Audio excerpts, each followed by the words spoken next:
car Dieu est créateur. Il est le créateur de toutes choses et il amène toutes choses à la vie. Est-ce que vous le croyez ce matin? La Bible dit ceci, frères et sœurs, parce qu'il y a des conditions pour s'approcher de Dieu. Il y a des conditions pour pouvoir être dans la bénédiction avec Dieu. Si mon peuple, sur qui est invoqué mon nom, s'humilie, et c'est tellement bon de s'humilier devant le Seigneur. C'est pas qu'on est là en train de ramper devant Dieu, mais s'humilier, c'est-à-dire, Seigneur, je sais qui je suis sans toi, qui je suis sans ta grâce, mais je te connais. Mon oreille a entendu parler de toi et j'ai goûté combien tu es bon. Et c'est ça la véritable humiliation. Prie et cherche ma face. Et s'il se détourne de ses mauvaises voies, je l'exaucerai des cieux. Je lui pardonnerai son péché et je guérirai son pays. Est-ce que nous n'avons pas soif ce matin que le Seigneur vienne nous rencontrer de la sorte? Est-ce que vous êtes d'accord avec cela? Moi, je lève la main et je voudrais même lever les deux mains. Est-ce que vous n'avez pas soif que le Seigneur guérisse votre foyer, guérisse votre famille, guérisse vos enfants, guérisse tous ceux qui sont là autour de vous? Est-ce que vous n'avez pas cette soif-là qui est là et qui grandit dans vos cœurs? Ce que nous ne pouvons pas faire, sauver nos enfants, sauver nos familles, sauver ceux que nous aimons. Mais nous connaissons, frères et sœurs, vous connaissez celui qui peut les sauver, celui qui peut les arracher.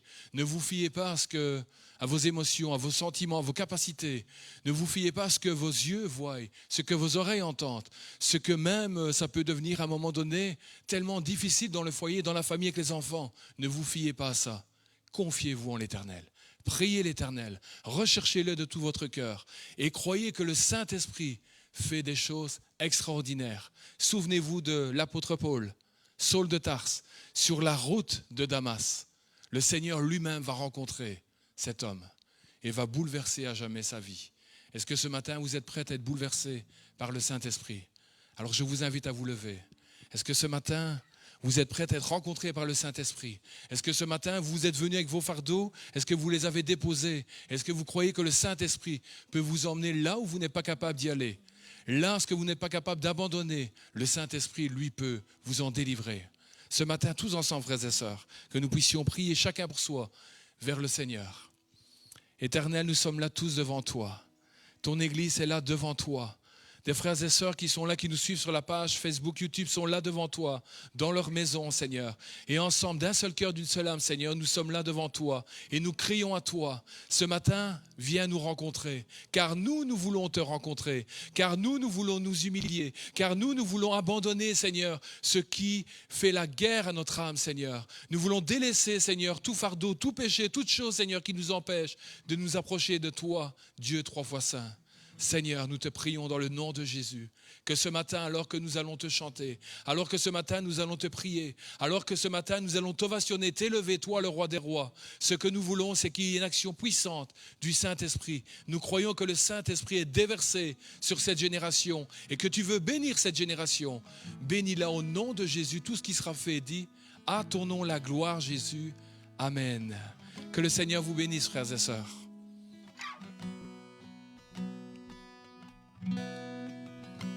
Bonjour à tous.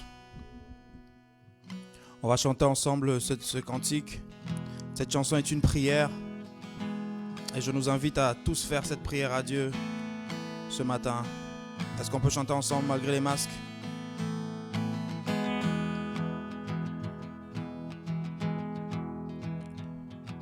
Ouvre les yeux de mon cœur, Père.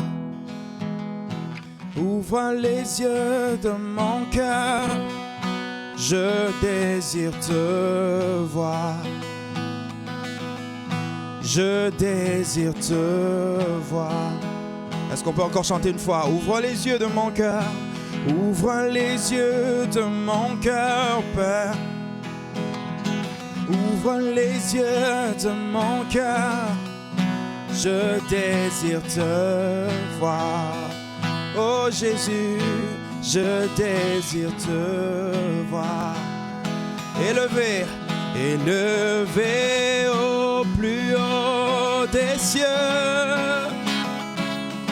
rayonnant de l'éclat de ta gloire. Répands ton amour, ta force Alors que nous chantons, tu es saint. Encore une fois, est-ce qu'on peut chanter ensemble? Ouvre les yeux. Ouvre les yeux. Ouvre les yeux. Je désire te voir. Je désire te voir. Je désire te voir. Ouvre les yeux de mon cœur.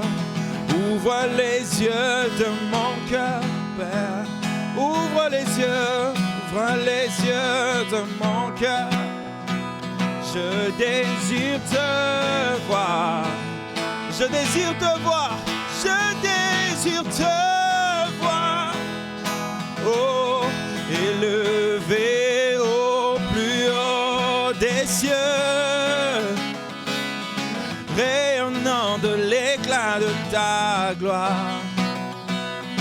Répands ton amour, ta force, alors que nous chantons. Tu es, encore une fois, élevé au plus haut des cieux, rayonnant de l'éclat de ta gloire. Répands ton amour et ta force, alors que nous chantons. Tu es saint. Oh, oui, tu es saint. Est-ce qu'on peut chanter? Tu es saint, tu es saint, tu es saint. Je désire te voir. Encore une fois, tu es saint, tu es saint. Oui, tu es saint. Oh Jésus, tu es saint, tu es. Oh, tu es saint, tu es saint. Je désire te voir. Est-ce qu'on peut continuer à chanter cette prière? Tu es saint, tu es saint. Voilà qui tu es. Tu es saint, tu es saint. Saint, tu es saint, je désire te voir. Est-ce qu'on peut juste élever nos voix et louer le Seigneur? Faire cette prière au Seigneur. Je veux te voir comment tu es saint. Je veux que ma vie puisse rayonner de ta sainteté.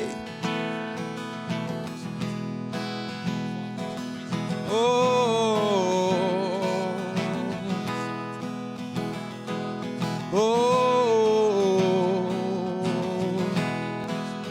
je veux te ressembler, Seigneur. Oh, oh, je veux marcher comme tu as marché. Je veux aimer comme tu as aimé. Je veux donner comme tu as donné. Je veux t'aimer comme tu m'as aimé. Je veux. Est-ce qu'on peut continuer à prier? Que tu es saint, tu es saint. Tu es saint, tu es saint. Tu es saint, tu es saint. Je désire te voir. Je désire te voir. Oh, tu es saint, tu es saint. Tu es saint, tu es saint. Oui, tu es saint, tu es saint. Je désire te voir.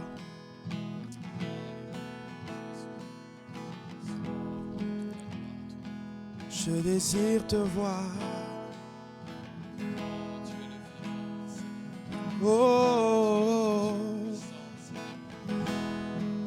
je désire te voir, Seigneur.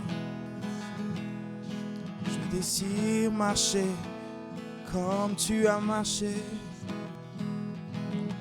sois le centre de ma vie. Oh, sois la force qui me pousse en avant. Jésus, Jésus.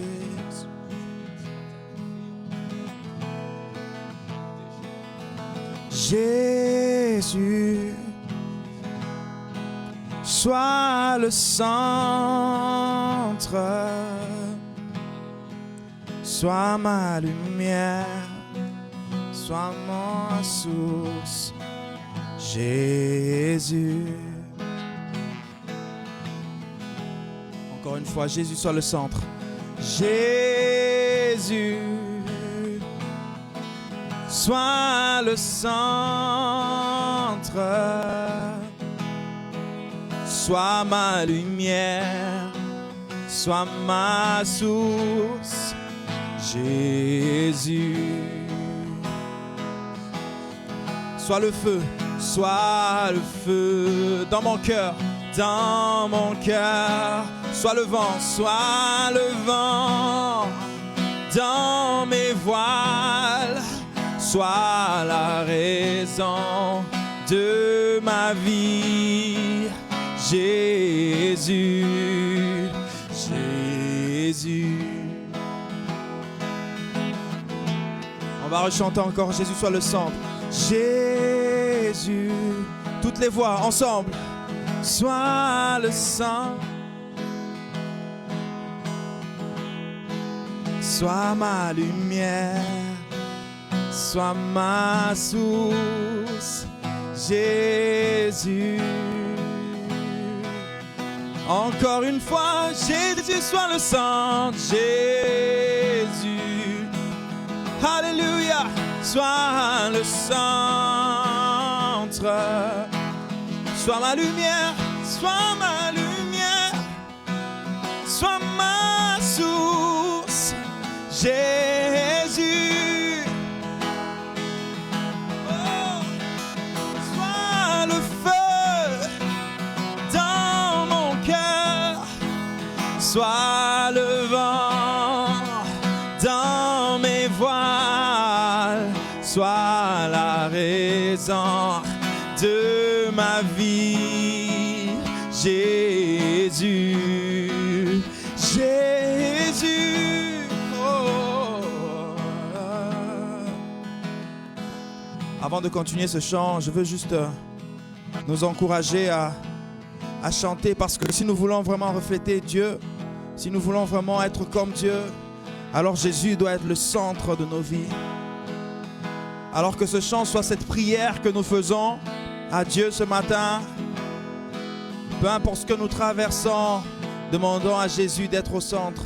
Est-ce qu'on peut chanter encore? Sois le feu, toutes les voix, dans mon cœur.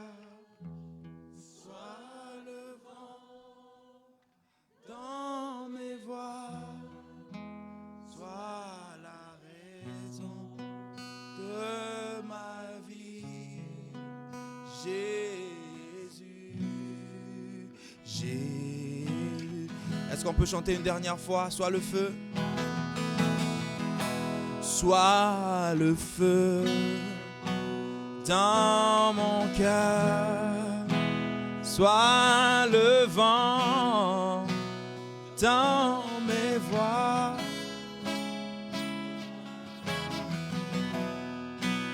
De ma vie, Jésus, Jésus. Alléluia. Continuons à faire cette prière. Alléluia. Sois le centre de ma vie.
sois le centre, sois le centre, sois le centre, sois le centre, sois le centre, sois le centre, sois la lumière, sois ma lumière, sois ma source, sois ma source.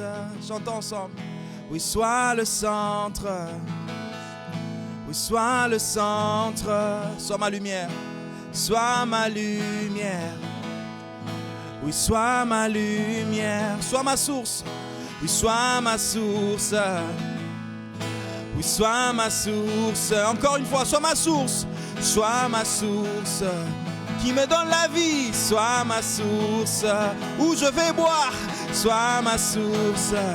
Oh Jésus, sois ma source, sois ma source, sois ma source, sois ma source, sois ma source.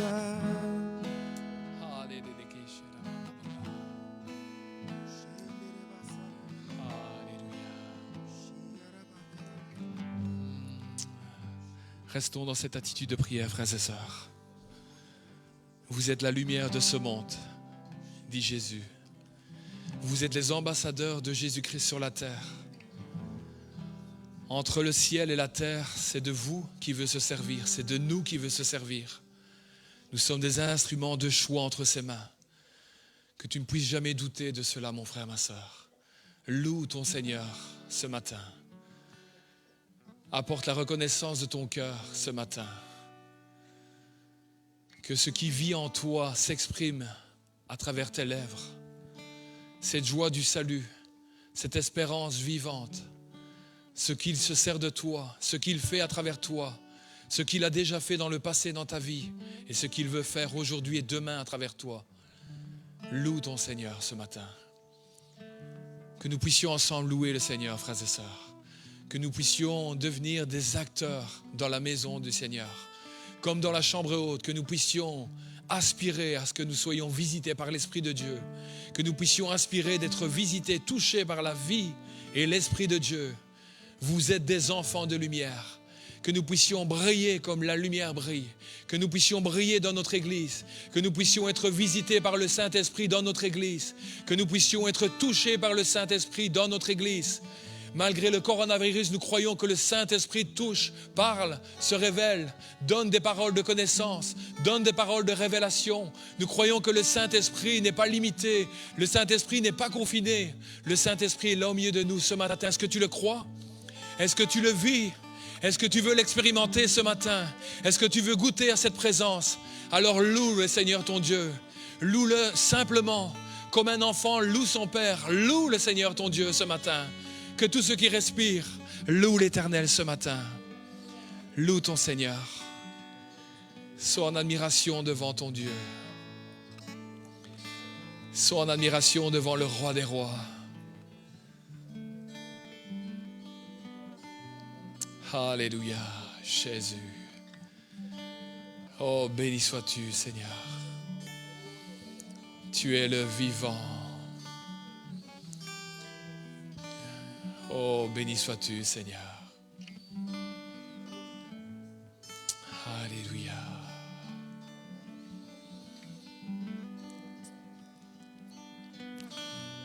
Que nos regards soient fixés à la croix, frères et sœurs. Que nous puissions pas voir non simplement le crucifié, mais que nous puissions voir l'objet de notre victoire. Que nous puissions voir le prince de la paix qui donne sa vie. Que nous puissions voir le Fils unique de Dieu qui donne sa vie. On ne lui ôte pas sa vie, mais il est venu donner sa vie en rançon pour chacun d'entre nous. Autrefois, nous étions pécheurs. Autrefois, nous étions égarés. Nous ne pensions même pas à Dieu. Nous marchions chacun selon notre voie, nos désirs, nos penchants, nos envies, nos choix, nos idées. Mais au moment fixé où nous avons comme des malheureux crié à l'Éternel, l'Éternel est venu nous toucher. L'Éternel est venu nous rencontrer. L'Éternel est venu nous briser. L'Éternel est venu nous toucher. Nous avons demandé pardon pour nos péchés, nos iniquités. Et il a pardonné nos transgressions. Il a effacé l'ardoise qui nous condamnait. Et il nous fait asseoir. Aujourd'hui, mon frère, ma sœur, alors que tu es là dans cette église, assis, il te voit déjà assis dans les lieux célestes. Il te voit déjà là, assis dans les hauteurs. Et ce qu'il veut faire de toi, c'est de communiquer la bonne nouvelle de l'Évangile. Il veut faire avec toi un ambassadeur, un enfant de lumière. Reste devant la croix, contemple la croix, admire la croix et sois en action de grâce et reconnaissance devant cette croix. Alléluia.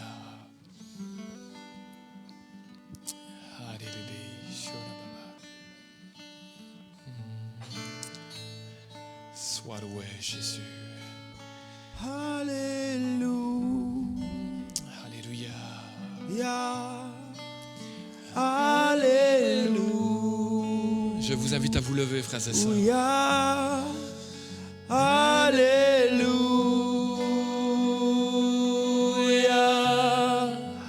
Tu es saint. Tu es saint. Encore une fois.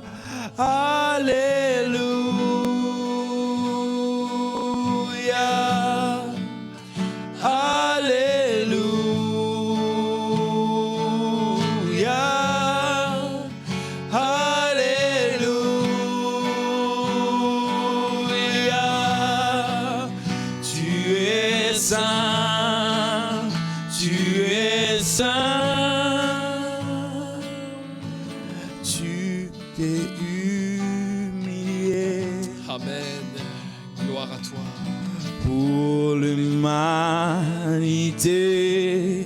Tu fus humilié.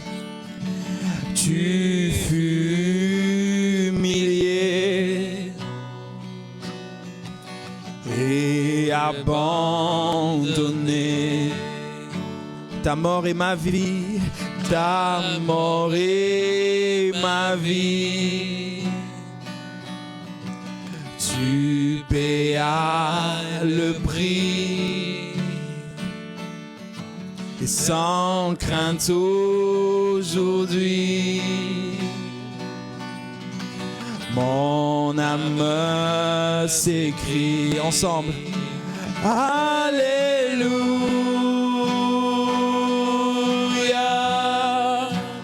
Alléluia,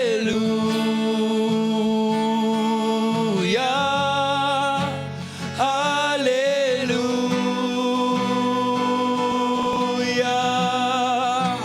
Tu es saint, tu es saint, alléluia,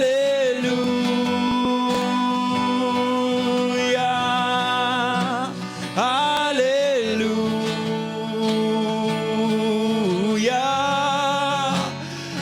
alléluia.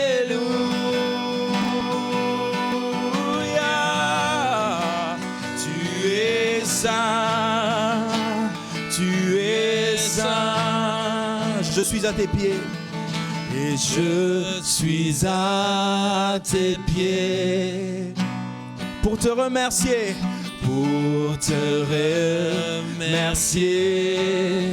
d'avoir accepté,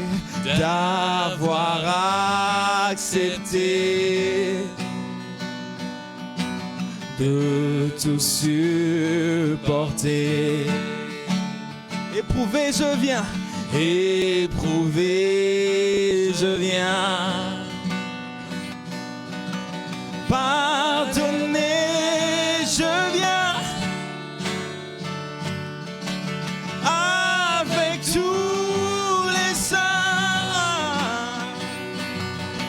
Chanter, tu reviens ensemble. Alléluia,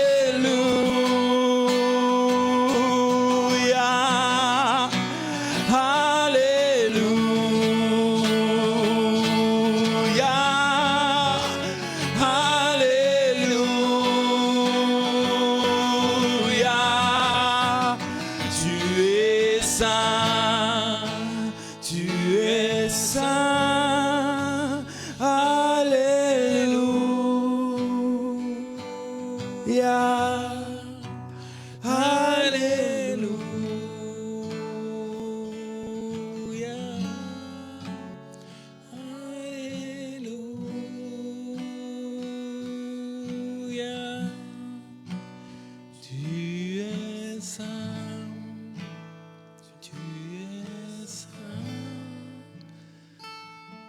Si tu crois que le Seigneur est saint, 3 fois saint, tu es venu avec un besoin ce matin. Et ce besoin, ce Dieu 3 fois saint veut le rencontrer. Est-ce que tu le crois? Simplement, crois-le. Aie cette foi de cet enfant, ce jeune enfant, qui croit simplement ce que ses parents lui disent. Nous ne te demandons pas de te confier en un homme. Je ne te demande même pas que tu mettes ta confiance en moi, ni en la parole qui sera apportée par Pasteur Franck. Tu n'as pas besoin d'une religion, mais tu as besoin d'être rencontré ce matin par l'Esprit de Dieu. Ce que l'Église a besoin, c'est de briller de 1000 feux. Ce que l'Église a besoin, bien qu'elle soit imparfaite, c'est d'être visitée par l'Esprit de Dieu. Ce que l'Église aujourd'hui a besoin, ce que cette Europe a besoin, c'est d'être visitée par le Saint-Esprit. C'est qu'un réveil puissant touche les vies, touche les familles, touche les foyers. Ce matin, là, tu es monté dans cette maison, une maison de prière, une maison où l'Esprit de Dieu est là au milieu de nous. Et cet Esprit de Dieu qui a été ressuscité en la personne de Jésus-Christ, qui est assis à la droite du Père, il a envoyé sur la terre le Saint-Esprit. Et ce Saint-Esprit, si tu lui fais confiance, si tu espères en lui, si tu places ta main faible dans sa main puissante, il va bouleverser à jamais ta vie. Ce que tu ne peux pas faire, ce que tu ne peux pas t'en délivrer, ce que tu ne peux pas renoncer ou abandonner, lui va le faire parce qu'il est tout puissant. Est-ce que tu crois que ce Dieu est vivant? Est-ce que tu crois que ce Dieu peut te sauver ce matin de toi-même? Est-ce que tu crois que ce Dieu peut t'apporter la paix, la joie, l'espérance et cette éternité qui un jour sera là pour chacun d'entre nous? Est-ce que tu crois en ce Dieu? Est-ce que tu mets ta confiance en ce Dieu? Si tu le fais ce matin, alors que tu es là en train de prier, alors que tu es là devant ton Seigneur, alors que tu es là devant celui qu'on appelle Jésus-Christ de Nazareth, en train de prier dans ton cœur, dans tes pensées, j'invite l'Église tout entière à prier pour chacun, pour nos besoins, mais pour les besoins de celui et de celle qui ne le connaît pas, le nom de Jésus-Christ de Nazareth. Nous voulons croire que le diable veut empêcher des hommes, des femmes de venir à l'admirable lumière, de comprendre les principes du royaume de Dieu, de passer des ténèbres à la lumière. Ensemble, frères et sœurs, prions. Ensemble, réclamons. Ensemble, lions toutes les puissances de l'adversaire qui veulent empêcher que des hommes, que des femmes entendent la bonne nouvelle de l'Évangile, entendent le nom de Jésus-Christ de Nazareth, croient qu'il est ressuscité le 3e jour et qu'il est assis à la droite du Père. Éternel, nous sommes là devant toi. Nous sommes là et nous crions à toi. Tu es 3 fois saint. Tu es ressuscité. Et tu vois les besoins au milieu de ton église. Tu vois les besoins qui sont là devant nous dans cette église. Tu vois les besoins des frères, des sœurs, des hommes, des femmes qui ne te connaissent peut-être pas derrière leur écran. Là maintenant, Seigneur, tu vois les besoins. Tu vois les cœurs brisés, tu vois les maladies, tu vois les infirmités. Seigneur, nous te prions, Seigneur, toi qui dis de te mettre de la sorte à l'épreuve. Et tu vas ouvrir les écluses des cieux. Nous te prions dans le nom de Jésus que chacun te mette à l'épreuve ce matin afin de voir que tu es vivant, qu'il mette sa foi toute simple en action ce matin. Et s'il a un besoin spécifique, qu'il pose sa main là où il a un besoin. S'il a un besoin de cœur brisé, qu'il pose sa main sur son cœur qui est brisé. S'il a un besoin de maladie, de douleur, de souffrance, qu'il pose sa main là où il a une douleur. Et le Saint-Esprit va le visiter à l'instant même. S'il a un besoin dans sa famille, s'il a un besoin pour un enfant, s'il a un besoin pour sa famille, qu'il crie à l'Éternel de tout son cœur, qu'il déchire son cœur ce matin devant l'Éternel. Et le Seigneur va le toucher. Le Seigneur entendra son cri. Et le Seigneur le délivrera au nom de Jésus-Christ de Nazareth. Alléluia. Seigneur, nous te disons merci parce que tu entends nos cris et nos voix. Seigneur, nous voulons remettre ta parole. C'est de ta parole que des fleuves d'eau vive coulent. C'est dans ta parole qu'il y a la vie et la vie en abondance, Seigneur. Et nous voulons remettre ton serviteur, Pasteur Franck, entre tes mains, Seigneur. Que tu le touches, que tu le ointes, Seigneur. Que l'onction rejaillisse sur toute l'Église, Seigneur. Et que nous ne puissions pas être touchés dans notre intelligence, mais que nous puissions être touchés dans notre esprit, ranimés par toi, Seigneur, animés de toi. Seigneur, que cette parole pénètre dans nos cœurs et que nous puissions vivre de cette parole et de flambeaux dans cette génération. Au nom de Jésus, nous t'avons prié Tout ce que nous t'avons demandé, Seigneur, exauce-le au nom de Jésus. Amen. Merci David, que le Seigneur te bénisse. Toute la place à Franck. Merci Samuel, merci David. Bonjour à chacun, bienvenue dans la maison du Seigneur. Un bonjour particulier à ceux que je n'ai pas vus depuis plusieurs mois. Et peut-être ceux qui sont là pour la première fois, nous voulons vous accueillir dans la maison du Seigneur. Et ce matin, je vais continuer une série de messages que j'ai commencé depuis maintenant 3 semaines. Nous sommes le 4e dimanche aujourd'hui. Et nous restons dans la même thématique. Nous sommes dans la thématique de la parole aux actes. Et la parole aux actes, c'est un peu comme une prière que nous élevons devant le trône de Dieu. Et littéralement, nous disons, Seigneur, nous voulons plus. Tantôt, nous avons chanté « Jésus soit le centre, soit le vent dans nos voiles ». Et cette expression de la parole aux actes, c'est vraiment dire au Seigneur « plus de toi dans nos vies ». Nous voulons te voir dans notre quotidien. Et lorsque nous avons pris le temps d'ouvrir la Bible, en particulier dans le livre des Actes, et lorsque nous regardons à la vie des chrétiens, nous remarquons que les chrétiens, ce sont des hommes, ce sont des femmes, ce sont des jeunes qui s'impliquent dans l'œuvre de Dieu, qui participent à l'avancement du royaume de Dieu. Et cette implication, ce désir de service, cette disponibilité devant Dieu, la Bible résume en appelant des chrétiens des pierres vivantes. Et depuis 3 semaines, aujourd'hui, le 4e dimanche, nous essayons réellement de saisir ces choses. Qu'est-ce que la Bible appelle pierre vivante et qu'est-ce qu'une pierre vivante est censée faire? Et nous sommes dans le livre ou l'épître de Pierre, une lettre, et nous avons dit c'est comme un email que nous recevons de Pierre. Et j'aimerais vraiment que vous le receviez comme ceci. Dieu, par le Saint-Esprit, inspire Pierre. Et Pierre s'adresse à nous ce matin. Nous recevons un email dans notre boîte aux lettres. Nous nous levons le matin, nous recevons un email. Et nous avons vu que lorsque Pierre commence, il dit que le point de départ, ce qui est important, c'est le salut en Jésus-Christ. Et il dit réellement pour voir le Seigneur dans notre vie au quotidien, le point de départ, c'est de faire une rencontre personnelle avec lui. Et il va continuer en expliquant que ce salut, il est précieux aux yeux de Dieu. Il est tellement précieux que par la puissance du Saint-Esprit, chaque jour, même lorsque nous ne nous en rendons pas compte, Dieu travaille, Dieu combat pour ça. Ce salut, il est gardé. Rappelez-vous cette parole que Jésus a dite. Il a dit « Je m'en vais vous préparer une place ». Est-ce que vous croyez qu'il y a quelque part dans le ciel une maison, une belle chambre, et sur cette porte spirituelle, il y a vos noms qui sont inscrits. C'est ce que Jésus a dit. Et en attendant, nous sommes, vous et moi, appelés à marcher d'une certaine manière. Et lorsque Pierre prend le temps de parler du salut, je peux le résumer en disant que Pierre nous dit, le point de départ, c'est que Jésus soit notre sauveur. Et lorsque Jésus est notre sauveur, Pierre continue à dire, il est important que Jésus devienne notre Seigneur. Et il y a une différence fondamentale entre les deux. Vous savez, dans la famille chrétienne, parmi les chrétiens, beaucoup ont Jésus comme sauveur. Mais tout le monde n'a pas Jésus comme Seigneur. Mais nous voulons que Jésus soit notre Seigneur. Parce que lorsque nous ouvrons la Bible, les chrétiens, ce sont ceux qui font non seulement de Jésus leur sauveur, mais également leur Seigneur. Et Pierre, en expliquant tout ça, il a dit, maintenant que c'est clair, maintenant que je ne me suis pas trompé de boîte aux lettres, vous savez, parfois vous recevez un email, et qu'est-ce que vous faites? Vous l'effacez parce que vous dites, mais je ne suis pas le destinataire, il s'est trompé.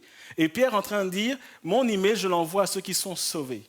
Et si vraiment tu es dans le cas, eh bien alors, pour réellement vivre certaines choses avec Dieu, si tu es sauvé, il y a des choses qui découlent. Il y a des choses qui vont montrer que Jésus est effectivement ton Seigneur. Et c'est ce que nous sommes en train de voir. Et nous sommes partis dans 1 Pierre chapitre 1, verset 13, où Pierre va ouvrir cet ensemble d'exhortations, d'impératifs, juste par l'expression « c'est pourquoi » ou si vous voulez, par conséquent. Alors, il ouvre la porte et c'est comme une clé qu'il nous donne, une clé qui va ouvrir plusieurs portes.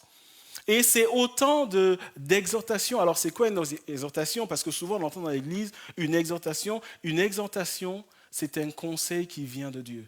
Un conseil qui est là pour nous tirer vers l'avant. Et Pierre va dire à vous qui êtes sauvés, à vous qui avez compris, à vous qui savez qu'un jour vous serez en face de votre Seigneur. En entendant, il y a des choses qu'on doit voir. Et Pierre va aller de manière très pratique. Et dimanche dernier, c'est pourquoi a ouvert la porte à plusieurs choses. Et nous avons vu qu'en substance, c'est un peu ce que nous avons chanté ce matin.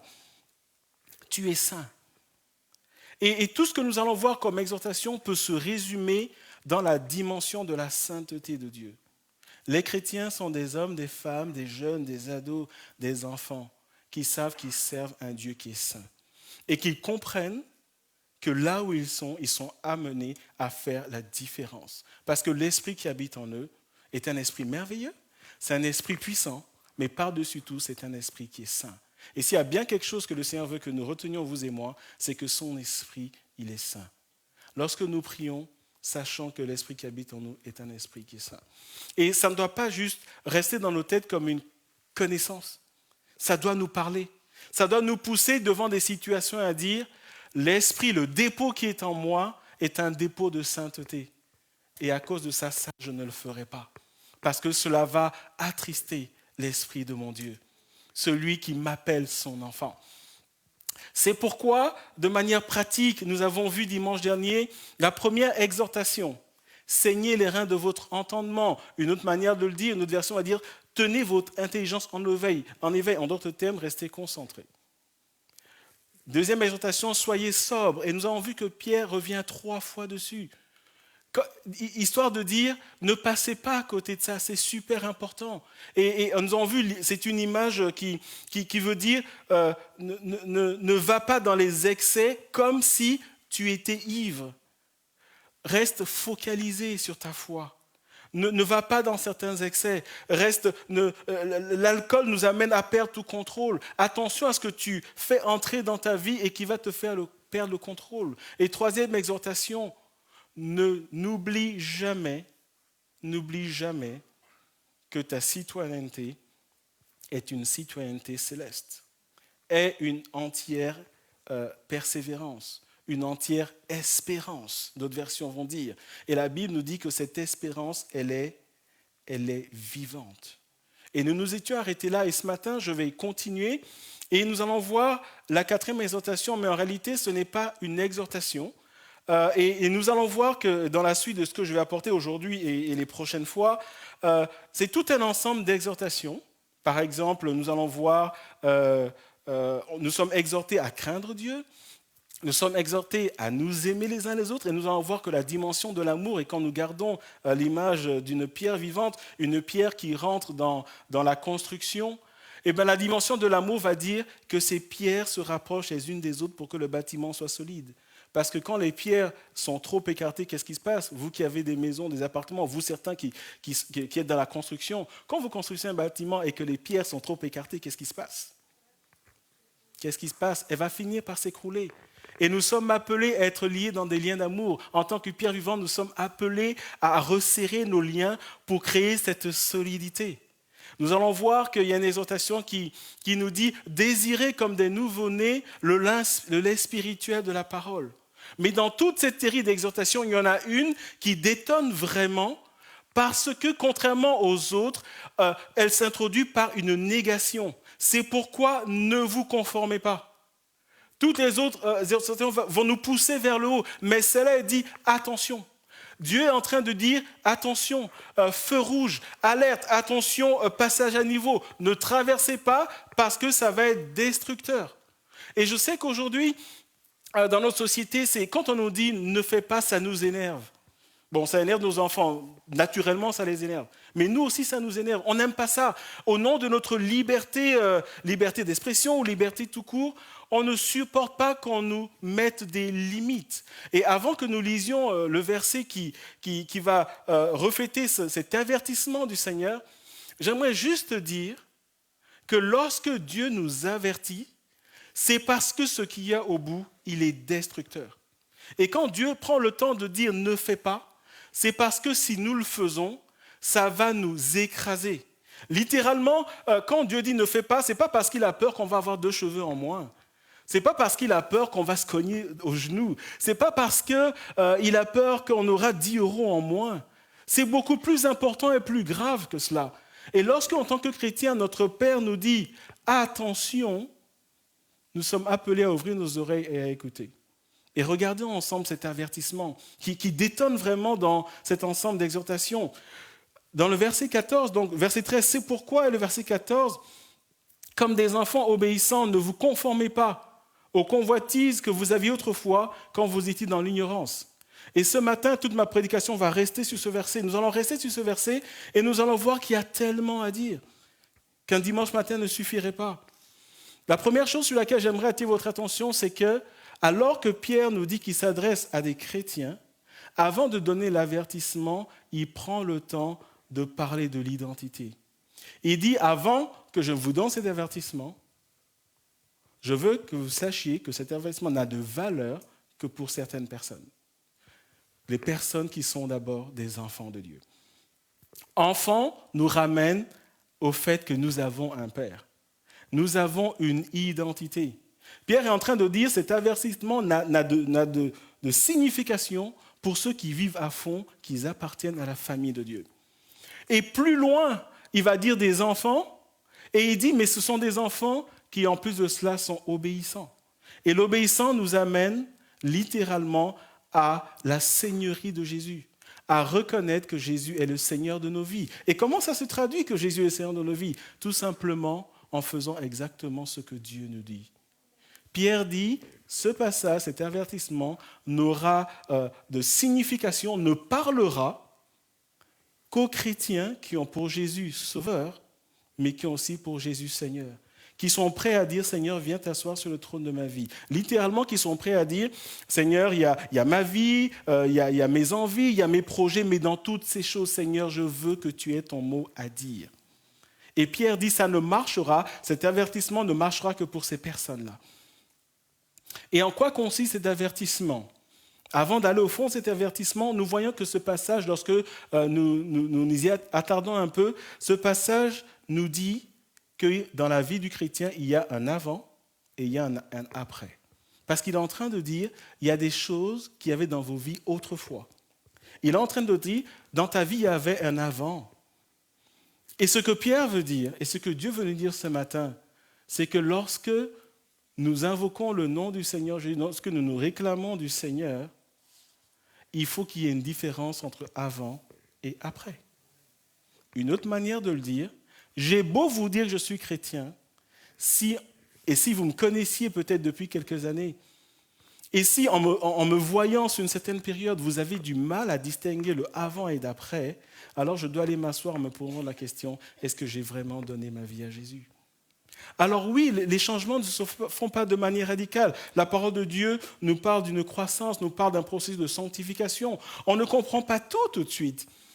Hier, je parlais avec une sœur qui me dit, qui a vraiment donné son cœur au Seigneur, et son témoignage était tellement bénissant. Hier, j'étais vraiment béni, mais elle m'a dit, et elle s'en inquiétait, elle m'a dit, je ne comprends pas tout quand je lis la Bible. Et je l'ai rassurée en disant, mais ça fait 30 ans que je suis chrétien, mais au début, je nageais. Surtout dans l'Ancien Testament, on dit fils de, fils de, fils de. Vous vous dites, mais dans quoi est-ce que je suis tombé? Mais au fur et à mesure, le Seigneur se révèle à nous. Alors oui, le changement n'est pas radical, mais toujours est-il que quand on est chrétien, changement il y a. La vie chrétienne, c'est un changement qui est là et qui grandit de jour en jour. Et Pierre dit, il y a un avant et un après. Et pour qu'ils comprennent la profondeur de ce qu'il est en train de dire, il leur dit, écoutez, asseyez-vous et rappelez-vous dans quoi vous étiez avant, quand vous n'étiez pas chrétien. Et c'est un peu comme s'il dit, fermez les yeux et regardez votre vie. Rappelez-vous de quand vous avez donné votre vie à Jésus et rappelez-vous de comment vous étiez avant. Et là, c'est un peu comme s'il dit, ok, vous y êtes, et bien maintenant que vous vous rappelez comment vous étiez avant, voilà l'avertissement que je veux vous donner de la part du Seigneur.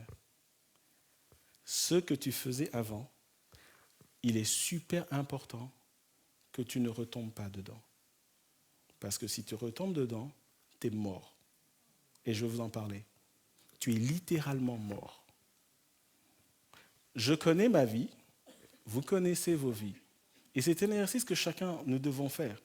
C'est vraiment là où Pierre dit, assieds-toi. Aie un rendez-vous avec toi-même. J'ai une amie qui dit, je vais m'asseoir avec moi-même. Voilà. C'est une manière de dire, je prends du temps pour regarder ma vie. Tu t'assois avec toi-même, tu sais mieux que n'importe qui comment tu étais avant. Et je disais ce matin au premier culte que certains d'entre nous, il y a des choses que nous n'allons jamais dire, jamais avouer, même à nos conjoints, à nos enfants, jamais, tellement nous avons honte. Des choses affreuses.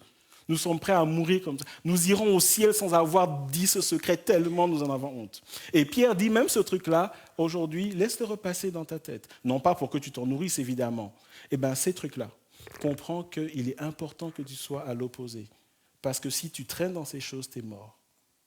Ne vous conformez pas aux convoitises. Mais de quoi il parle? Et ce matin, nous allons prendre le temps. Tout ce message sera autour du mot convoitise, ce qu'il y a derrière, quel est le mécanisme spirituel qui peut étouffer la vie du chrétien. Et la deuxième partie de ce message va s'appuyer sur le mot « se conformer ». Un mot qui revient 2 fois uniquement dans toute la Bible. Et à chaque fois que ce mot est prononcé, il est prononcé dans une forme négative d'avertissement. Ne te conforme pas. Et à chaque fois, l'objet est le même. Est-ce que vous êtes avec moi ce matin? C'est pourquoi ne vous conformez pas. Alors, convoitise, qu'est-ce que c'est? Convoitise, par définition, c'est tout ce qui touche à l'immoralité, à la luxure, mais au désir en général. Et je sais que dans la famille chrétienne, quand on parle de convoitise, on est toujours dans les péchés sexuels. Mais la Bible va ouvrir en disant qu'il n'y a pas que ça. La convoitise, c'est vraiment la chose qui est dans ta vie, qui est toujours harponnée par le monde. Le dépôt qui est là, qui fait que tu te fais toujours attraper par ça, parce que c'est latent dans ta vie. Tu es là, tout cool, etc. Mais il y a un truc dans ta vie qui est là, qui fait que quand on lance l'hameçon, tu es toujours pris au piège. C'est ça la convoitise. Le truc qui est là et qui, de toute manière, va quand même ressortir. Parce qu'il est là tout le temps. C'est ça la convoitise. Et la Bible va dire, quand on parle de convoitise, on parle de domaines bien précis, que je vous invite à découvrir avec moi ce matin. 1 Jean chapitre 2, versets 15 à 16. Et Jean, comme Pierre, tous deux disciples de Jésus-Christ, apôtres, s'adresse à des chrétiens et Jean, lui, commence et il est encore dans la forme négative, dans la forme de l'avertissement, dans la forme de dire, il y a quelque chose qui est là et ça peut faire mal. N'aimez point le monde, ni les choses qui sont dans le monde. Et permettez que je m'arrête là. Ce passage nous donne un enseignement ce matin. Ce passage veut dire, tout chrétien que je suis, si je ne fais pas attention, mon cœur peut être agrippé par le monde. Le monde peut avoir de plus en plus de place dans ma vie. Ce n'est pas parce que je suis chrétien que je suis immunisé. Oui, l'Esprit de Dieu est en moi. Mais ce passage est en train de nous dire que quand tu es dans le monde, il y a une influence spirituelle qui se met en place. Naturellement. C'est un peu comme si tu es 24 heures sur 24 irradié, tu es exposé à des radiations. Et si tu ne mets pas une combinaison, tu vas être irradié tout le temps. N'aime pas le monde. Alors c'est quoi le monde? C'est sûrement pas les gens. Parce qu'on a l'expression « il aime tout le monde ». Ça n'a rien à voir. Il aime tout le monde, dans cette expression, ce sont les personnes. Mais ici, on ne parle pas des personnes. Ici, on parle des opinions, des idées, des philosophies qui parfois se traduisent dans des lois et qui régissent notre société. Et force est de constater aujourd'hui que quand nous regardons autour de nous, ça va vraiment dans tous les sens. Ce qu'on appelait avant bien est appelé mal, ce qui est appelé bien, mal et mal bien, c'est dans tous les sens. Il y a des choses, il y a 10, 20 ans, non, ça n'arrivera jamais. Aujourd'hui, notre vie est basée là-dessus. Ça, c'est le monde. Le monde, c'est le courant de pensée qui régit notre vie ici sur Terre, de génération en génération, qui se traduisent dans des lois au niveau de nos nations et qui font que de plus en plus, nous sommes étouffés en tant que chrétiens. Ça, c'est le monde. Et la parole de Dieu dit, n'aime pas le monde, non seulement les choses qui sont dans le monde. Donc, la traduction de ses opinions, de ses idées. Même ça ne les aime pas. Et tout à l'heure, je vais vous donner un exemple de cela. Et Jean, tout comme Pierre, dit, si tu aimes Dieu, tu ne peux pas aimer le monde. Si tu aimes le monde, l'amour de Dieu n'est pas en toi. Vous savez, aujourd'hui, on aime bien être entre deux. Dans la Bible, l'entre Dieu n'existe pas. Je me rappelle un jour, un pasteur disait, un pied dedans, un pied dehors, c'est dehors. C'est dehors. On ne peut pas jouer à l'équilibriste quand on est chrétien, ça n'existe pas. Ce n'est pas possible. Il ne faut pas dire, Seigneur, tu sais, il n'y a que 2% de monde dans ma vie. Ça n'existe pas. Ça n'existe pas. Jouer à ça, c'est de ne pas comprendre la croix. C'est de ne pas comprendre le salut. Si quelqu'un aime le monde, l'amour du Père n'est point en lui. Et il explique pourquoi. Parce que Dieu aime que nous comprenions les choses. Car tout ce qui est dans le monde, on va dire 2 points, virgule, comme vous voulez, la convoitise de la chair, la convoitise des yeux et l'orgueil de la vie ne vient point du Père, mais vient du monde. Et ce passage, ce n'est pas juste pour des chrétiens qui ont 40, 50 ans. C'est pour tout le monde. Aussi beaux, aussi belles que nous sommes exposés à la convoitise de la chair, des désirs qui sont là, des choses qui se manifestent. Ça peut être quelque chose de sensuel, ça peut être dans tous les sens. La convoitise des yeux et l'orgueil de la vie. Alors permettez-moi d'expliquer la convoitise des yeux et l'orgueil de la vie. Et j'attire votre attention sur le fait suivant. Nous sommes dans un monde de technologie, n'est-ce pas ? Ça va super vite. Okay ? Et la technologie, c'est dans tous les domaines. Avez-vous remarqué, j'attire votre attention dessus, avez-vous remarqué que dans la majorité des cas, quand on parle de technologie, qui est ce que nous vivons aujourd'hui, ça fait appel à nos yeux. Avez-vous remarqué cela ? Avez-vous remarqué que dans notre monde aujourd'hui, si tu n'es pas connecté, tu es complètement perdu ? Et connecté, ça veut dire quoi ? Ça veut dire que tu as un écran. Tu as un écran, ça veut dire quoi ? Ça veut dire que tes yeux sont sollicités. Et quand tes yeux sont... Et on va dire, mais pourquoi les yeux ? Je l'ai un peu expliqué dimanche dernier, permettez-moi de revenir dessus parce que c'est important. Les yeux ont un accès direct dans notre pensée.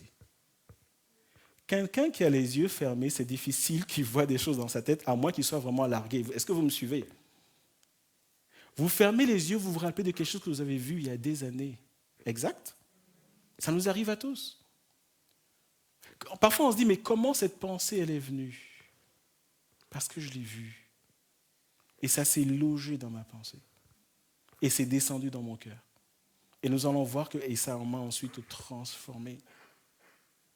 La convoitise des yeux. L'orgueil de la vie, le mot qui traduit cela, c'est le mot apparat. Et quand on parle d'apparat, c'est l'image, il y a une cérémonie officielle et peut-être il y a une sorte de roi, de prince qui met son uniforme.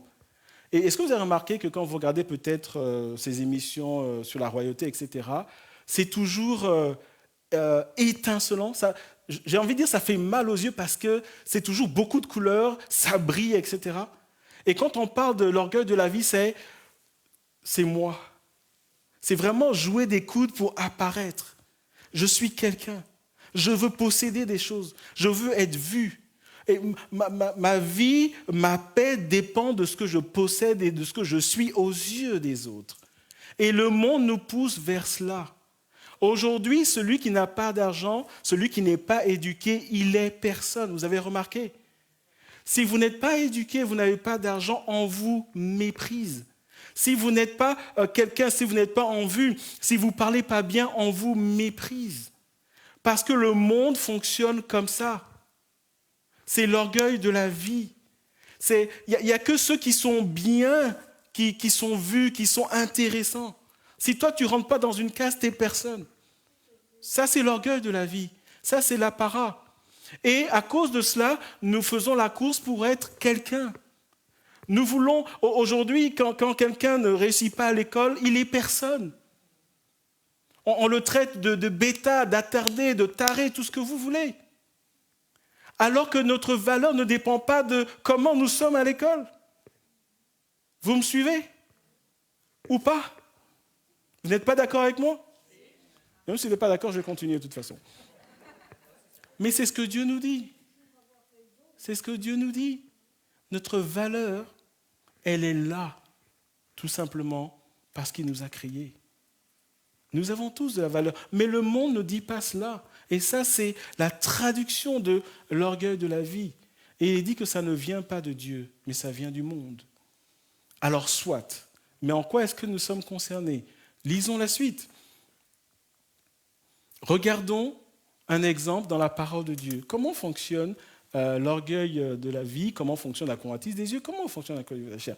Et nous allons voir un exemple biblique dans Genèse, une histoire que tout le monde connaît, chrétien comme non chrétien. Genèse chapitre 3, verset 6, le péché d'Ève. Alors, ce matin, il ne s'agit pas de dire, oui, c'est elle qui a péché, elle a donné à son mari, etc.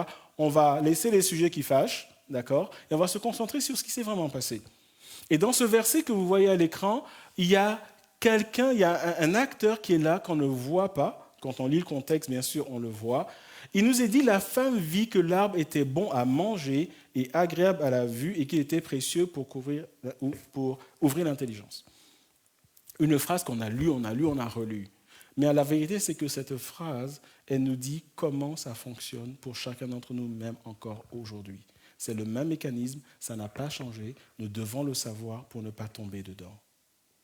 La femme vit que l'arbre était bon à manger, la convoitise de la chair. Premier harpon. Ensuite, quel est l'organe de son corps qui a été touché?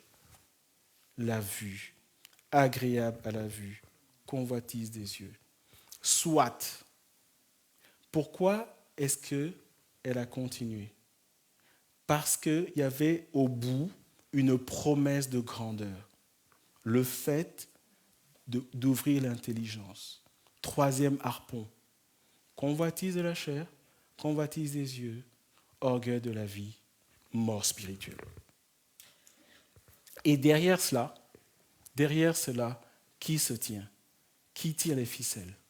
Celui que la Bible appelle le prince de ce monde. Dans cet épisode que nous voyons dans Genèse chapitre 3, il y a un acteur qui a été déterminant. Et cet acteur, c'est le diable. Et quand la Bible parle de la convoitise des yeux, convoitise de la chair, orgueil de la vie, il précise que ça, c'est le paquet convoitise du monde. Et il précise que le prince de ce monde, celui qui tire les ficelles, comme déjà dans Genèse, c'est le diable. Et ça, c'est le piège dans lequel le diable nous pousse tous. Il y a un effet d'étouffement spirituel. Il y a un effet de vraiment éteindre un feu qui est là. Nous allons le voir dans ce passage, dans 1 Pierre chapitre 2, verset 11. Pierre, dans le même livre, dans le même email, il va beaucoup plus loin. Et il parle encore des convoitises. Quand vous voyez « désir de votre nature », c'est la traduction du mot « convoitise ». Et ici, Pierre donne un élément supplémentaire. Il va dire, en fait, ce n'est pas innocent. C'est pas juste, bon, t'as regardé ça ou t'as fait ça, bon, on oublie, demande pardon à Dieu et puis c'est bon. Oui, demande pardon à Dieu, sincèrement, Dieu te pardonne. Mais il dit, attention, il y a un impact qui est là, il y a un effet qui est là. Et il va dire, bien-aimés, je vous encourage, et avant de donner l'encouragement, il revient à l'identité. Vous avez un séjour temporaire sur terre. Attention à ces choses qui ne font pas partie, qui ne viennent pas de votre patrie céleste. N'oubliez pas qui vous êtes. Si vous l'oubliez, vous allez vous mettre dans des choses qui vont vous tuer. Rappelez-vous que vous êtes des résidents temporaires. Vous avez une carte temporaire. À expiration, vous repartez là où vous venez. Vivez comme des gens qui savent qu'ils vont repartir un jour. Vous êtes étrangers. Et il dit maintenant que je vous ai rappelé, parce que si je ne vous le rappelle pas, vous ne comprendrez pas l'exhortation. Je vous le rappelle donc, et mon exhortation, c'est abstenez-vous des convoitises ou des désirs de votre propre nature. Et il dit, ce qui se passe spirituellement, c'est que ça fait la guerre à votre âme. La traduction de cela, quand vous allez voir le mot traduit par guerre, c'est l'idée de subir des assauts répétés. Et ce passage est en train de nous dire ce matin que chaque fois que je suis chrétien et je me laisse aller à ce que j'ai envie, ce que je ne comprends pas, c'est que je prends des coups à chaque fois. À chaque fois, je prends des coups. Ouais, ça fait rien, mais bon, oui, on est chrétien, on est libre, on fait ce qu'on veut. Je prends des coups à chaque fois. Celui qui est derrière tout ça, c'est l'ennemi de mon âme. Je prends des coups. Et à force de prendre des coups, à un moment, je mets un genou à terre. Après, je mets le deuxième genou à terre. Et après, je ne me relève plus. je meurs spirituellement. J'ai plein de choses dans la tête. Je connais tous les chants que David a chantés ce matin, mais dans ma vie, il ne se passe absolument plus rien du tout. Quand on prêche, ça glisse sur moi. Quand je suis là, des frères prient, etc., j'en viens à les regarder en me disant, mais qu'est-ce qu'il a, celui-là? Et quand le pasteur a le malheur de me faire une remarque, je le prends super mal. Je deviens insensible aux choses de Dieu. Et ce que je ne sais pas, c'est qu'à ce moment-là, je suis par terre. Je ne l'ai pas mis sur l'écran, mais je vous fais référence à l'histoire de Samson. Samson Dalila, tout le monde connaît ça. Okay? Je ne l'ai pas mis, mais allez regarder dans dans le livre de Juges, et vous allez voir que, à force de dire ça fait rien, de faire ce qu'il avait envie de faire, à un moment donné, lorsqu'il est pris par les gardes, Samson s'est levé et il croyait qu'il avait encore sa force. Et la Bible dit à ce moment-là que ce qu'il ne savait pas, c'est que l'Esprit de Dieu était parti. Le point ce matin, c'est qu'il ne le savait pas. Il croyait qu'il était dedans, mais il était dehors. Samson connaissait encore dans sa tête plein de choses sur Dieu. Il avait pour lui les exploits passés, mais il ne savait pas, il ne s'est pas rendu compte. Il était complètement dans un film que l'Esprit de Dieu était tellement attristé qu'il était lui-même devenu insensible à toute chose de Dieu. Et c'est pourquoi que la parole de Dieu nous donne cet avertissement. Ça va te tuer, ça va t'éteindre. Ce n'est pas parce que tu connais les chants que tu es toujours debout. Ce n'est pas parce que tu connais par cœur des versets bibliques que tu es toujours debout. Si tu continues à t'exposer aux choses du monde, à un moment donné, ça va t'étouffer. Ça va t'étouffer. C'est ça l'idée de la convoitise, d'où l'avertissement. Ça fait une guerre à l'âme. Le mot guerre, encore une image du mot qui a été traduit du grec, c'est un peu comme si il y a effectivement une guerre et vous êtes là et il y a toute une garnison qui vient et qui se met en bataille, qui vous encercle et qui ne vous donne pas de répit. Vous êtes attaqué le matin, vous combattez, vous êtes fatigué, ils se mettent en repli et ils reviennent encore. Et ils reviennent, vous n'avez plus de ressources, vous êtes encerclés. Et à un moment, vous n'avez plus de vivre, vous n'avez plus d'eau. Qu'est-ce qui vous attend? La mort. Et ça, c'est ce que Pierre dit à ses contemporains. Et c'est l'avertissement que Dieu nous donne ce matin. Et c'est pourquoi, parfois, dans la famille chrétienne, il y a des chrétiens qui en ont tellement dans la tête, mais il n'y a rien dans le quotidien. Et on se dit, mais comment ça se fait que ton Dieu, mais on ne voit jamais rien? Le dernier témoignage dont tu parles, ça fait 10 ans que tu en parles. Qu'est-ce qui s'est passé? Ton Dieu s'est endormi pendant 10 ans ou quoi? Et c'est ça qui se passe. Et ce qu'il y a, c'est qu'on vient dans l'église et on est sincère, on prie, Seigneur, pardonne-moi, Seigneur, touche-moi, en jeûne, etc. Mais quand on sort de l'église, on s'expose aux mêmes choses, on reprend des coups et on remet un genou à terre. Et on ne s'en sort jamais. Conclusion, on pense que Dieu ne nous aime pas.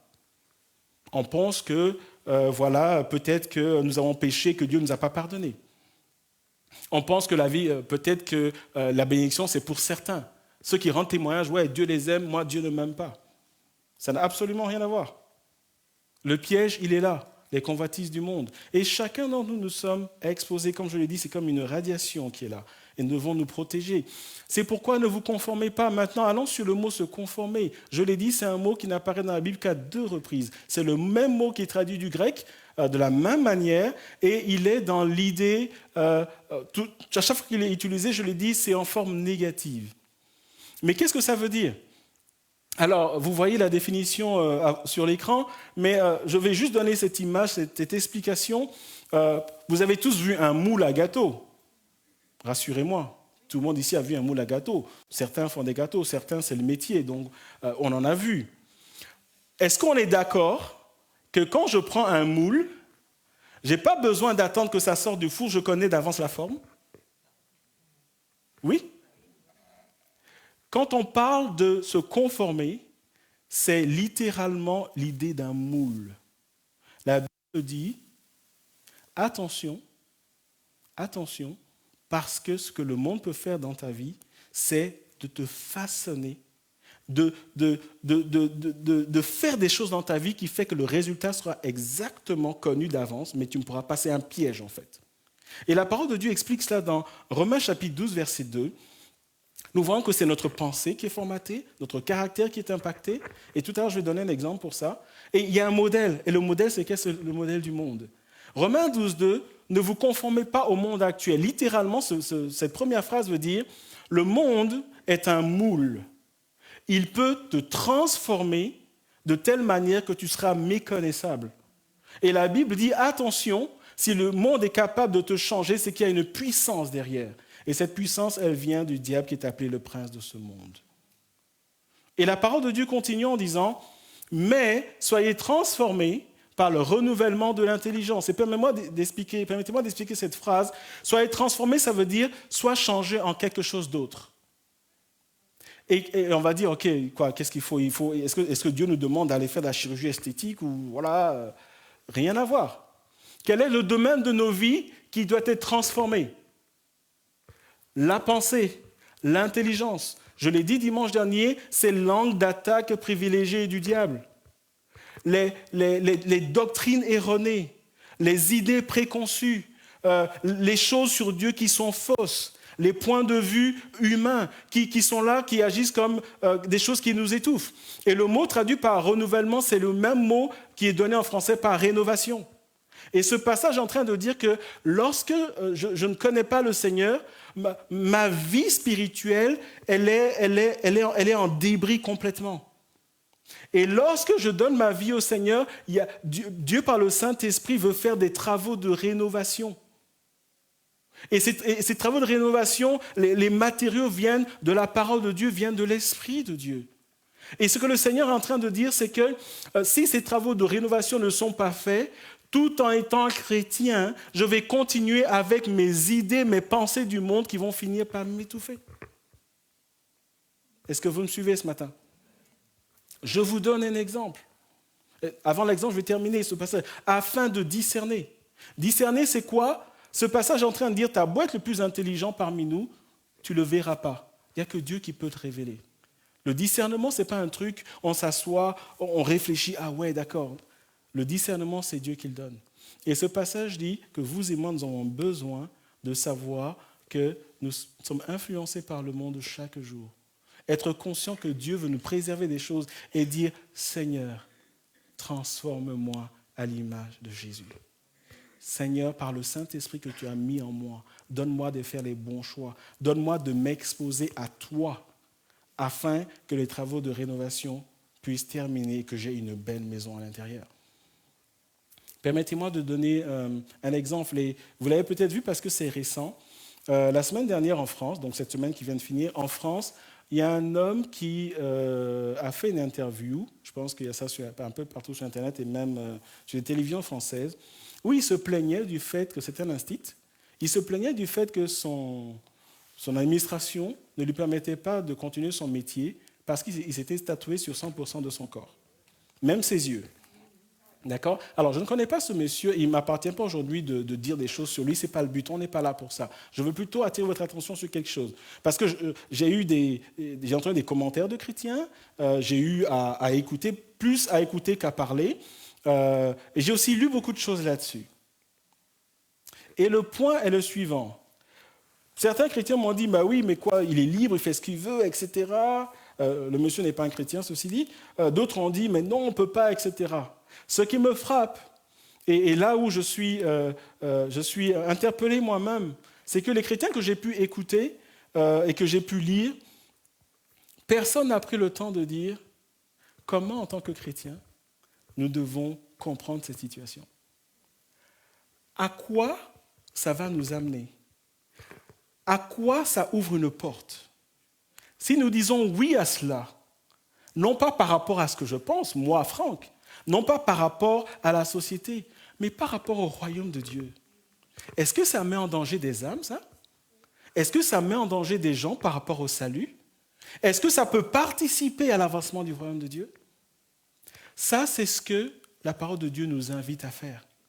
à avoir une lecture de ce que nous vivons chaque jour par rapport au royaume de Dieu et par rapport au point de vue de Dieu. Parce que ce que nous devons comprendre, c'est que dans ce monde, rien n'est anodin. On va commencer comme ça, on va finir à l'autre extrémité. Un jour, quelqu'un va se dénuder, il va dire « j'ai envie de le faire et je peux être un stit ». Et on va dire « ouais ». Est-ce que vous me suivez? Comment est-ce que ça nous touche dans notre foi? Et comment est-ce que ça impacte le salut du monde dans lequel nous vivons? Ça doit être notre recul et notre réflexe. Nous devons éviter des discussions du genre « oui, mais bon, laissez-le tranquille, il fait ce qu'il veut. » Ce n'est pas notre point de vue. C'est le point de vue de Dieu et comment le royaume de Dieu est impacté. Et nous devons aller dans le sens du royaume de Dieu. Est-ce que vous me suivez? Il ne s'agit pas pour moi de porter un jugement sur cet homme, je ne le connais pas. Mais je suis en train de dire, le monde peut nous amener quelque part, va nous amener quelque part. C'est un moule. À nous de dire, Seigneur, transforme ma façon de voir les choses. Un autre exemple, il n'est pas rare que des chrétiens polémiquent sur des sujets éthiques, etc. Et ce qui est frappant, c'est qu'ils n'arrivent pas à se mettre d'accord. La question, c'est comment est-ce que Dieu est unique? Dieu leur parle à tous et Dieu leur dit des choses contradictoires. Quand vous allez creuser, nos opinions, nos points de vue sont issus de ce que je pense. Moi, je pense comme ça.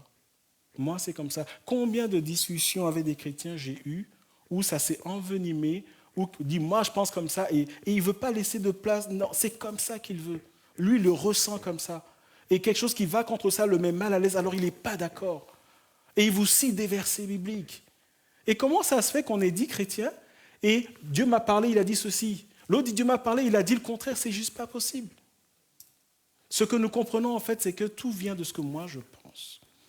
Et ce que nous pensons peut être très dangereux. Pourquoi? Pour la raison suivante. Ce passage dans 2 Corinthiens 4, 3 à 4 nous dit encore que le Dieu de ce monde qu'est le diable, il attaque où? L'intelligence, encore la pensée. D'accord? C'est ce que ce passage nous dit. Et il dit clairement que c'est comme un voile qu'il met pour que nous ne voyions pas la gloire de Dieu. Et comment ça se manifeste dans nos vies? C'est ce que nous dit 2 Corinthiens 10, 4 à 5. Il nous dit qu'en fait, toutes ces opinions, ces raisonnements qui sont teintés du monde, ils prennent dans notre pensée, dans notre vie, la forme de forteresse. Ouais, une forteresse, c'est une bâtisse. Et quand on parle de forteresse au temps de la Bible, les épaisseurs, ce n'est pas comme dans nos maisons où on construit une maison, on dit maison passive, épaisseur. Non, là, c'est vraiment de ça dont on parle. Vous voyez les films Moyen-Âge, pont-levis, etc. C'est des gros blocs. Et la Bible dit que ce que le monde produit dans ma pensée pour m'empêcher de saisir les choses spirituelles, c'est des gros blocs que ça met dans ma pensée, qui fait que je n'arrive pas à saisir les choses de Dieu, qui fait que même quand on me dit des choses dans l'Église, ça m'énerve parce que je ne saisis pas que j'en ai besoin pour grandir. Je crois qu'on veut m'empêcher de tourner en rond, et parce que ça ne me convient pas, alors ça ne va pas. Est-ce que vous me suivez?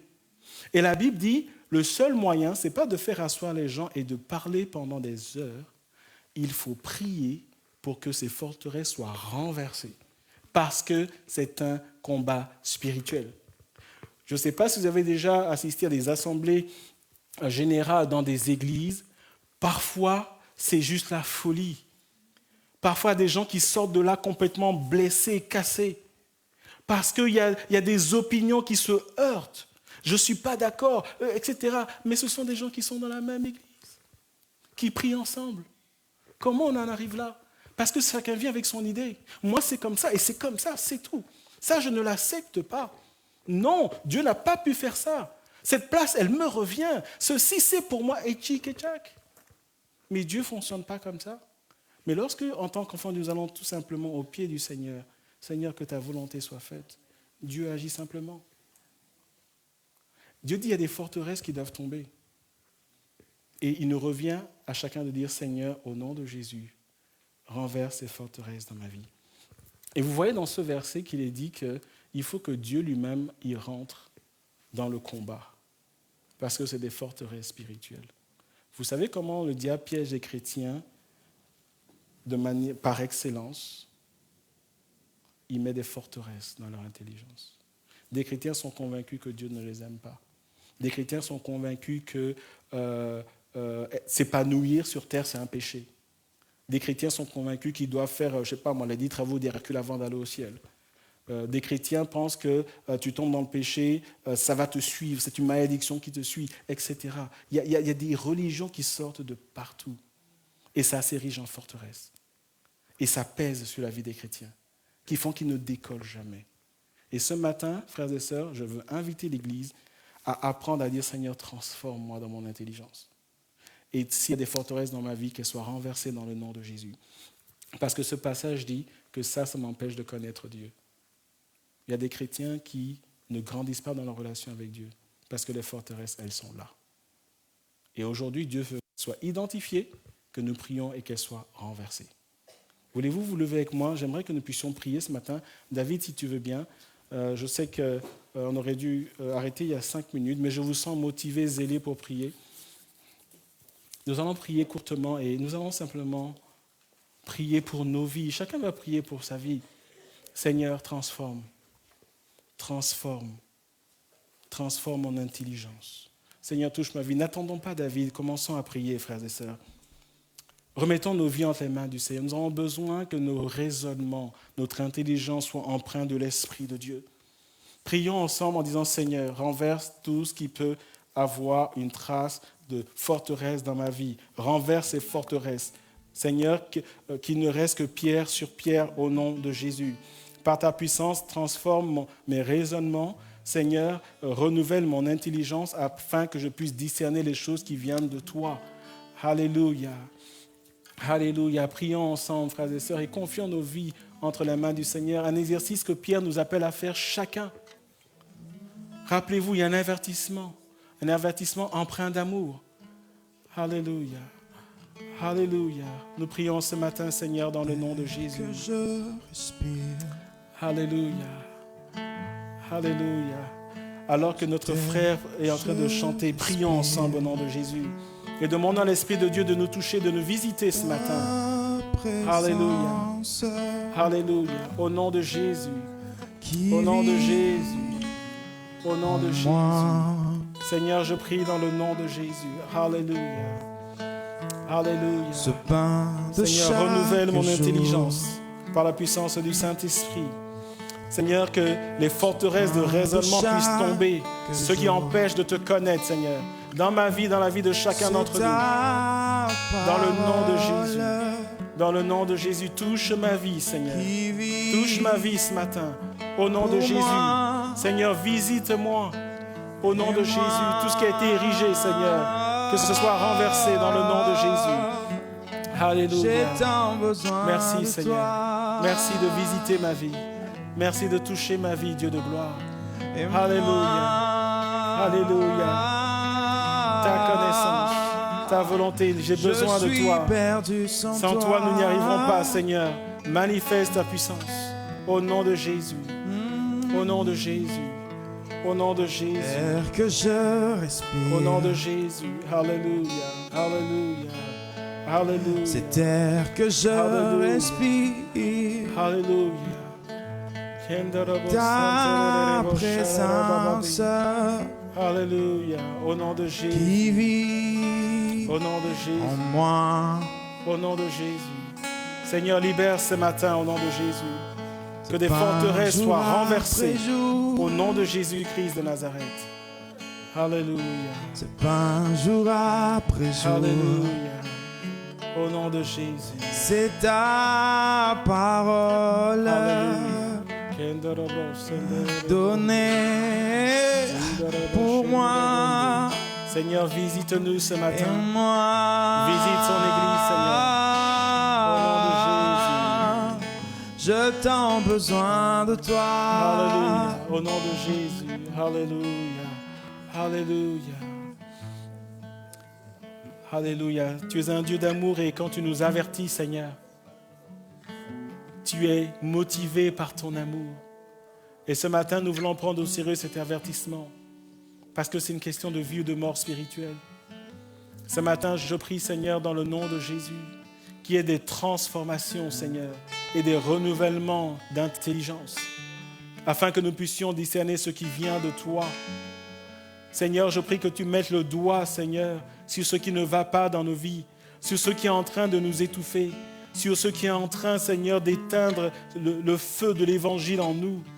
Je prie, Seigneur, que des forteresses soient renversées par les âmes qui sont puissantes par ta vertu, Seigneur. Dans le nom de Jésus, nous voulons proclamer, Seigneur, que des forteresses tombent maintenant et qu'il ne reste que pierre sur pierre. C'est alors que toi, tu bâtis ce qui vient de toi. Seigneur, je prie que cette œuvre transformatrice, cette œuvre de rénovation commence dans le cœur et continue dans le cœur de chacun d'entre nous, afin que des âmes soient libérées et afin, Seigneur, que nous soyons une église debout pour la gloire de ton nom.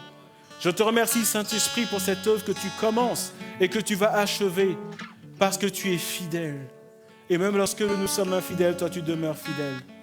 Je te remercie, Seigneur, dans le nom de Jésus. Amen. Amen. Que Dieu vous bénisse. Je vous prie de vous rasseoir. Et avec Samuel, nous allons terminer le culte.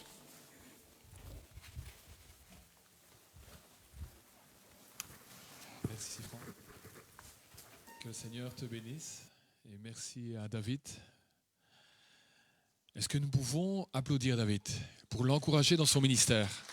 Vraiment, que le Seigneur le bénisse. Merci à son pasteur Daniel Costanza, de l'église de Rode-Saint-Genès. Que le Seigneur vraiment bénisse cette église et bénisse David dans son ministère.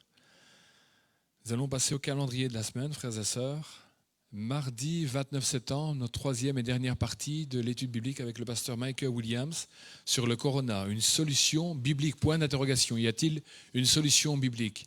Et c'est ce qu'il nous invite à entendre à partir de 19h ce mardi 29 septembre sur la page Facebook et YouTube de la page Vie Nouvelle de Ransard. Dimanche 4 octobre, notre prédicateur et pasteur du jour sera Franck. Que le Seigneur le bénisse et qu'il puisse être renouvelé dans ses forces, dans son être, et que nous puissions être au bénéfice de tous ces temps de prière que nous avons à l'égard du couple pastoral, frères et sœurs. Que le Seigneur les bénisse et bénisse cette famille. Nous pouvons également, frères et sœurs, prier. Nous avons appris au début de ce culte que Brigitte, c'est la fille de Nadine qui est généralement à la librairie ici dans l'église. Elle se tordait réellement de douleur, elle pleurait tellement qu'elle avait mal. Que nous puissions, dans nos temps de prière chez nous à la maison, prier, vraiment entourer cette jeune sœur, que le Seigneur vraiment la bénisse, vraiment la renouvelle dans ses forces et qu'il pose sa main puissante sur elle. Que nous puissions aussi garder à la prière, frères et sœurs, notre frère et notre sœur, un couple, une famille, Alain et Cathy, et ils ont deux fils, David et Mel. C'est une famille de frères africains qui se tiennent toujours vers l'arrière. Là, ils sont assez castards. Mais que le Seigneur vraiment pose sa main sur cette famille. Ils ont perdu il y a 2 jours d'ici. Alain perd son papa. Il est au Canada actuellement. Et puis c'est très compliqué pour les frontières avec le Covid-19. Nous savons comment ce que le Seigneur va faire les choses afin qu'il puisse au moins participer de près ou de loin aux funérailles, mais que nous puissions prier. Nous avons un Dieu extraordinaire, un Dieu puissant, mais surtout qui puisse consoler cette famille et bénir et garder cette famille dans ce moment de deuil. Voilà, frères et sœurs. Quelques mots avant de nous quitter. À partir de dimanche prochain et à partir du mois d'octobre, les premiers dimanches du mois, tout à nouveau, nous allons instaurer, remettre en place la Sainte Seine, le moment de Sainte Seine.